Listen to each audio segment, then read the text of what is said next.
여러분 안녕하세요. 혹시 이런 경험 있으시지 않나요? 밤 11시에 잠자리에 들었는데 시계를 보니 새벽 2시, 또 보니 새벽 4시. 젊을 때는 베개에 머리만 대면 금세 잠들었는데 언제부터인가 잠이 이렇게 귀한 존재가 되었을까요? 나이 들면 다 그런 거야 라고 체념하며 지내고 계신 분들이 많으실 텐데요. 하지만 정말 그럴까요? 오늘 여러분께 들려드릴 이야기는 70세가 넘은 한 의사의 실제 경험담입니다. 30년 넘게 남들의 잠을 돌봐온 그가 정작 자신은 매일 밤 천장만 바라보며 지새웠다는 이야기 말이에요. 그런데 더 놀라운 건 그가 우연히 발견한 아주 간단한 방법으로 30년 만에 처음으로 아침 알람 소리에 개운하게 일어났다는 것입니다. 약도 병원도 필요 없이 잠자리에 들기 전 5분 송긋 하나로 할 수 있는 일이었습니다. 오늘 밤 여러분도 이 작은 기적을 경험해 보실 준비가 되셨나요? 안녕하세요, 여러분. 오늘 제가 들려드릴 이야기는 저 자신의 경험에서 시작됩니다. 참 아이러니하게도 평생 남들의 잠을 돌봐온 제가 정작 자신의 잠은 지키지 못했거든요. 또 새벽 3시야 침대 옆 시계를 보며 한숨을 내쉬던 날들이 얼마나 많았는지 모릅니다. 60살을 넘어서면서부터 시작된 일이었어요. 환자분들께는 항상 규칙적인 생활과 적절한 운동이 중요합니다 라고 말씀드리면서 정작 저는 밤마다 천장만 바라보고 있었죠. 처음엔 단순히 나이 탓이라고 생각했습니다. 의학적으로도 나이가 들면 멜라토닌 분비가 줄어들고 깊은 잠을 자는 시간이 짧아진다는 걸 누구보다 잘 알고 있었거든요. 하지만 제가 겪는 건 그런 자연스러운 변화와는 달랐어요. 잠자리에 들면 머릿속이 마치 끝나지 않는 회의실 같았습니다. 오늘 만난 환자분들 이야기, 내일 해야 할 일들, 그리고 가끔은 아무 의미 없는 생각들까지 끊임없이 돌고 돌았어요. 1시간, 2시간이 지나도 잠은 오지 않고 겨우 잠이 들어도 새벽에 서너 번은 깨곤 했습니다. 병원에서 환자분들께 처방하던 수면제를 저도 복용해 봤습니다. 처음엔 효과가 있는 것 같았어요. 하지만 며칠 지나니 몸이 약에 익숙해져서 효과가 떨어지더군요. 더 큰 문제는 다음날 오전 내내 머리가 무겁고 멍한 상태가 계속됐다는 것이었습니다. 환자분들을 정확히 진료해야 하는 저에게는 치명적이었어요. 그러던 어느 날 80이 세 되신 김영자 어르신이 진료실에 오셨습니다. 선생님, 저 이제 잠이 무서워요 라고 말씀하시는데 그 목소리에서 제 모습이 보였어요. 어르신은 3년째 매일 밤 2-3시간씩만 자고 계시다고 하셨거든요. 그때 문득 깨달았습니다. 제가 지금까지 환자분들께 서양의학적 접근법만 제시해 왔다는 것을요. 수면제나 수면습관 개선 같은 일반적인 방법들 말이에요. 하지만 정작 제 자신에게도 그 어르신에게도 근본적인 해결책이 되지 못했어요.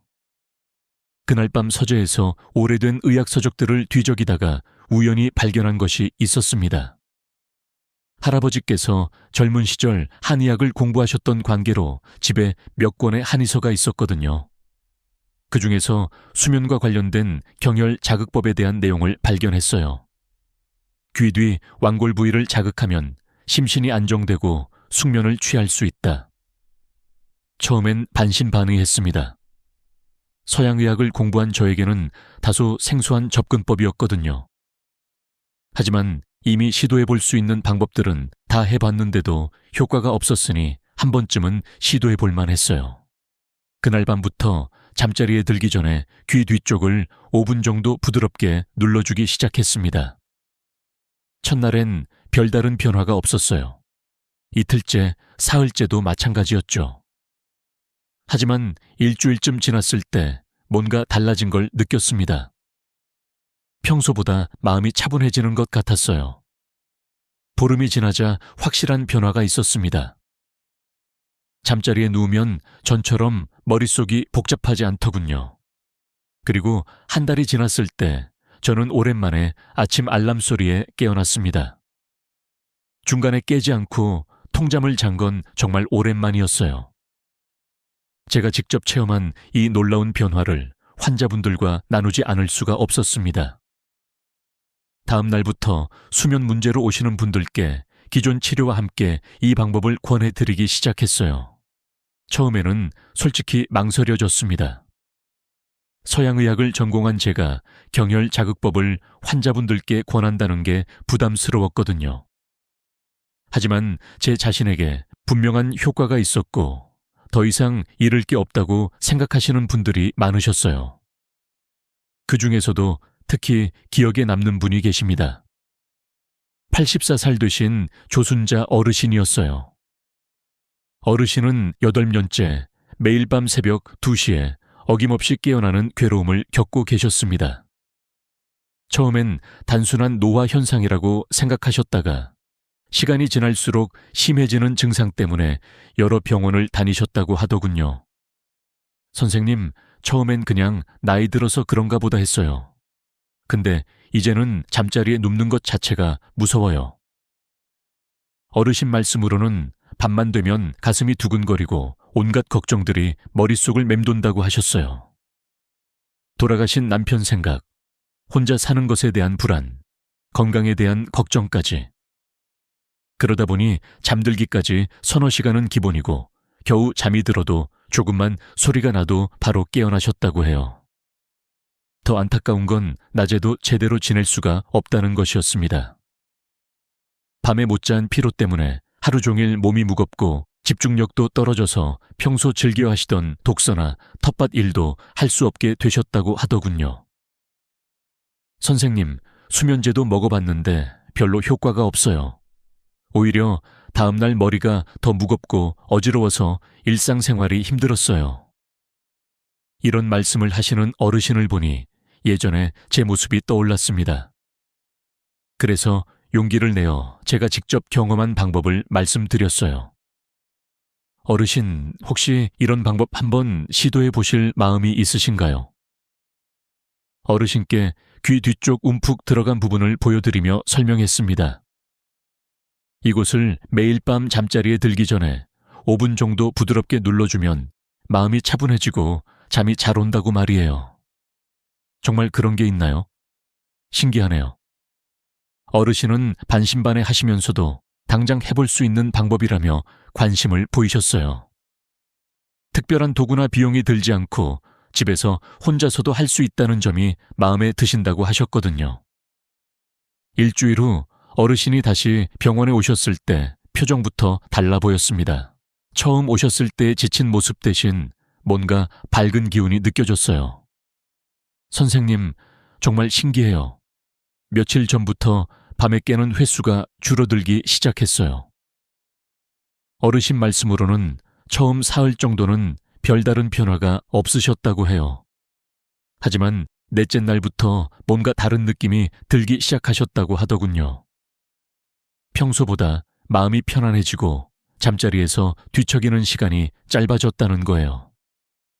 한 달 후에는 더욱 놀라운 변화가 있었습니다.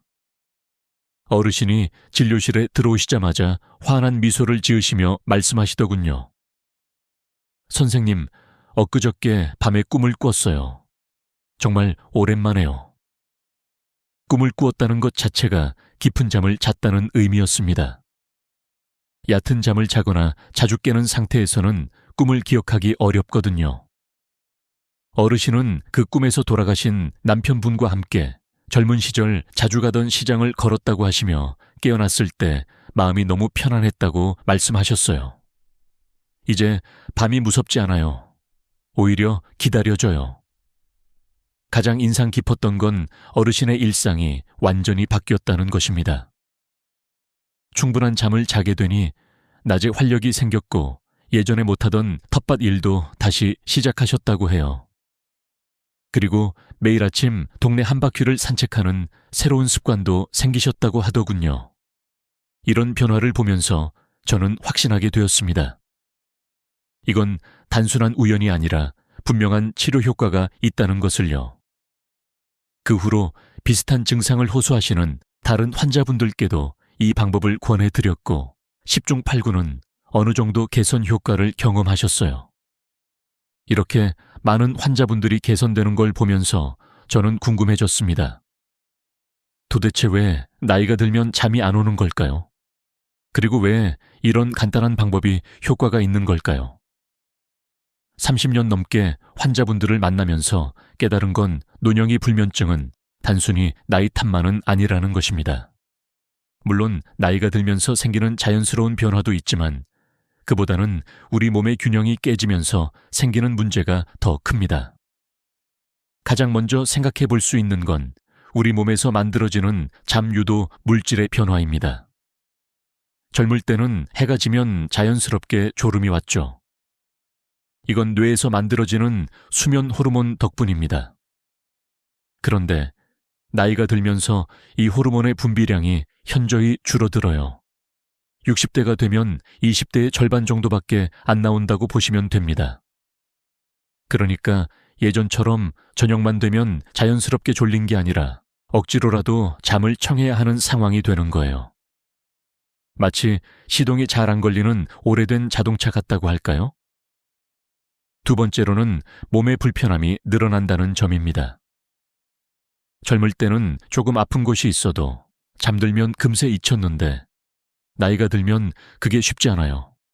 허리가 아프고 무릎이 시큰거리고 어깨가 결려오면 잠자리에서 계속 뒤척이게 됩니다.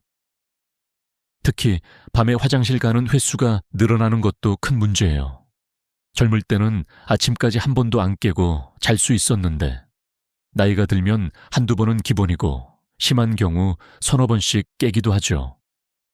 한 번 깨면 다시 잠들기까지 시간이 오래 걸리니까 결국 제대로 된 잠을 못 자게 되는 거예요. 그런데 제가 환자분들을 만나면서 발견한 건 이런 신체적 변화보다 더 큰 영향을 주는 게 따로 있다는 것입니다. 바로 마음의 문제예요. 나이가 들면서 혼자 있는 시간이 늘어나죠. 자녀들은 독립하고 배우자를 먼저 떠나보내기도 하고 친구들과도 자주 못 만나게 됩니다. 그러다 보니 밤에 혼자 누워있으면 온갖 생각이 다 들어요. 건강에 대한 걱정, 경제적인 부담, 앞으로 어떻게 살아야 할지에 대한 불안감까지. 이런 걱정들이 머릿속을 맴돌면 잠이 올 리가 없죠. 마음이 불안하면 심장이 빨리 뛰고 숨이 가빠지면서 몸 전체가 긴장 상태가 됩니다. 이런 상태에서는 아무리 피곤해도 잠들기 어려워요. 여기서 한의학적 관점을 한번 살펴보면 더 이해가 쉬워집니다.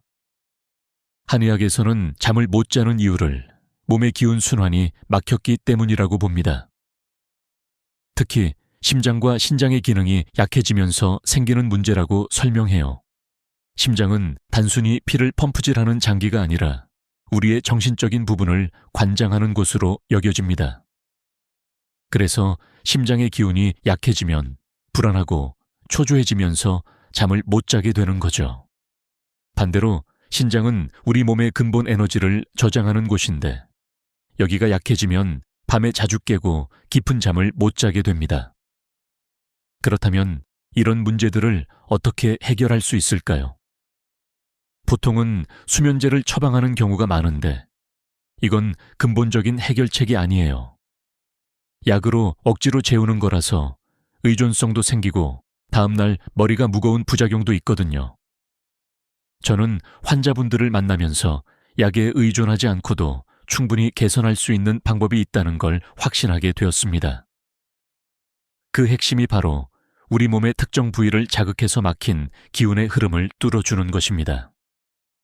특히 귀 주변 부위는 뇌와 가장 가까이 있어서 자극했을 때 효과가 빠르게 나타납니다. 귀 뒤쪽을 부드럽게 눌러주면 뇌로 가는 혈액순환이 좋아지고 긴장된 신경이 이완됩니다. 마치 스위치를 끄듯이 각성 상태에서 수면 상태로 자연스럽게 전환되는 거예요. 손목 안쪽도 마찬가지입니다. 이곳에는 심장으로 이어지는 중요한 통로가 있어서 이 부분을 자극하면 심장의 기능이 안정되고 마음이 편안해집니다. 불안하고 초조한 마음이 가라앉으면서 자연스럽게 잠이 오게 되는 거죠. 발목 바깥쪽도 중요한 지점입니다. 여기는 신장과 연결된 부위라서 자극하면 밤에 자주 깨는 증상이 개선됩니다. 또한 전체적인 몸의 기운을 보강해주는 효과도 있어서 쉽고 편안한 잠을 잘 수 있게 도와줍니다. 이런 방법들이 효과가 있는 이유는 단순히 혈자리를 눌러서가 아닙니다. 우리 몸 전체에 균형을 맞춰주기 때문이에요. 약으로 억지로 재우는 게 아니라 몸이 원래 가지고 있던 자연스러운 수면 능력을 되찾아 주는 것입니다. 그렇다면 이제 구체적으로 어떻게 실천하면 될까요? 제가 지난 10여 년간 환자분들과 함께 시행착오를 겪으며 찾아낸 가장 효과적인 6가지 혈자리를 알려드리겠습니다. 먼저 얼굴 부위부터 시작해 보겠습니다. 첫 번째는 귀 뒤쪽 움푹 들어간 부분입니다. 손가락으로 귀 뒤를 만져보시면 뼈 아래쪽에 오목하게 들어간 곳이 있어요. 바로 그곳입니다. 이곳을 엄지손가락으로 부드럽게 눌러주면 뇌로 가는 혈액순환이 좋아지면서 마음이 차분해집니다. 두 번째는 미간 중앙입니다. 양쪽 눈썹 사이 정중앙 부분을 중지손가락으로 살살 눌러주세요. 이곳을 자극하면 불안하고 복잡한 마음이 가라앉습니다. 특히 잠들기 전에 온갖 걱정이 밀려올 때 효과가 좋아요. 세 번째는 관자놀이입니다. 눈끝과 귀 사이 움푹 들어간 부분을 원을 그리듯 부드럽게 문질러 주세요. 두통이나 머리가 무거울 때 이곳을 자극하면 긴장이 풀리면서 편안해집니다. 이제 손 부위로 넘어가겠습니다. 네 번째는 손목 안쪽입니다. 손바닥을 위로 향하게 하고 손목 주름에서 손가락 2마디 정도 팔 쪽으로 올라간 지점을 찾아보세요. 그곳을 반대편 엄지손가락으로 살살 눌러주시면 됩니다. 이 부분을 자극하면 심장이 안정되고 불안한 마음이 가라앉아요. 다섯 번째는 손바닥 중앙입니다. 주먹을 가볍게 쥐었을 때 중지손가락 끝이 닿는 곳이에요. 이곳을 반대편 엄지손가락으로 눌러주면 위장이 편안해지고 전체적인 피로가 풀립니다. 속이 더부룩하거나 소화가 안 될 때도 도움이 되죠. 여섯 번째는 발목 바깥쪽입니다. 복사뼈 바로 아래 움푹 들어간 곳인데 여기를 엄지손가락으로 원을 그리듯 문질러 주세요. 이곳은 신장과 연결된 부위라서 밤에 자주 깨는 증상을 개선하는 데 도움이 됩니다. 각 부위마다 5초 정도 눌렀다가 떼기를 5번 반복하시면 됩니다. 너무 세게 누르실 필요는 없어요. 살짝 아픈 듯한 정도의 압력으로 충분합니다. 6곳 모두 하셔도 5분 정도면 끝나니까 부담 없이 하실 수 있을 거예요. 만약 손목이나 손가락이 불편하시다면 귀침을 사용해 보세요. 요즘은 약국에서도 쉽게 구할 수 있는 스티커형 귀침이 있어요. 작은 바늘이 붙어 있는 동그란 스티커인데 해당 부위에 붙이기만 하면 자는 동안에도 지속적으로 자극 효과를 받을 수 있습니다. 특히 귀 뒤쪽과 손목 안쪽에 귀침을 붙이면 효과가 좋아요. 저녁에 붙이고 자서 아침에 떼시면 되는데 며칠 사용해 보시면 확실한 변화를 느끼실 수 있을 겁니다. 이런 방법들과 함께 일상 습관도 조금씩 바꿔보시면 더욱 좋습니다. 가장 쉬운 건 잠자리에 들기 1시간 전에 따뜻한 차 한 잔 드시는 거예요. 대추차나 캐모마일 차가 특히 좋은데 몸을 따뜻하게 해주면서 신경을 이완시켜 주거든요. 침실 환경도 중요합니다. 온도는 18도에서 20도 정도로 조금 서늘하게 하시고 가능하면 완전히 어둡게 만드세요. 작은 조명이라도 수면 호르몬 분비를 방해할 수 있어요. 안마 커튼이나 아이 마스크를 사용하시는 것도 좋은 방법입니다. 텔레비전이나 휴대폰도 잠자리에 들기 1시간 전에는 꺼두세요. 화면에서 나오는 빛이 우리 뇌를 깨어있는 상태로 만들어서 잠들기 어렵게 합니다. 대신 가벼운 책을 읽거나 잔잔한 음악을 들으시면서 마음을 편안하게 가져보세요. 수면 리듬을 일정하게 유지하는 것도 중요해요. 매일 같은 시간에 자고 같은 시간에 일어나려고 노력하세요. 주말이라고 해서 너무 늦게 자거나 늦게 일어나시면 리듬이 깨질 수 있어요. 낮잠은 오후 3시 이전에 30분 이내로만 주무시는 게 좋습니다. 마음을 편하게 갖는 것도 잊지 마세요. 걱정이 많으시면 잠자리에 들기 전에 종이에 적어보세요. 머릿속에만 있으면 계속 맴돌지만 글로 써내려가면 의외로 마음이 정리됩니다. 또는 손주 사진을 보시거나 즐거웠던 추억을 떠올려 보세요. 긍정적인 감정이 마음을 편안하게 해줍니다. 이 모든 방법들을 하루아침에 다 하려고 하지 마세요. 오늘 밤에는 귀 뒤쪽 지압만, 내일은 따뜻한 차 한 잔만, 그 다음 날에는 침실 조명을 낮춰보는 식으로 하나씩 천천히 시도해보세요. 가장 중요한 건 꾸준히 하는 것입니다. 하루 이틀 해보고 효과가 없다고 포기하지 마세요. 우리 몸이 새로운 리듬에 적응하는 데는 보통 일주일에서 한 달 정도 시간이 필요해요. 수면은 단순히 피로를 푸는 시간이 아닙니다. 우리 몸이 스스로를 치유하고 회복하는 가장 소중한 시간이에요. 좋은 잠을 자면 면역력도 좋아지고 기억력도 개선되고 무엇보다 하루하루가 활기차집니다. 약에 의존하지 않고도 병원에 가지 않고도 여러분의 손끝 하나로 시작할 수 있는 작은 기적입니다. 오늘 밤부터 시작해 보세요. 분명히 달라진 아침을 맞이하실 수 있을 겁니다. 이 영상 끝까지 시청해 주셔서 진심으로 감사합니다. 여러분의 구독과 좋아요는 더 많은 분들에게 이 소중한 건강 정보를 전하는 데 큰 힘이 됩니다. 앞으로도 여러분의 건강한 삶을 위한 따뜻한 지혜로 함께하겠습니다. 감사참이라.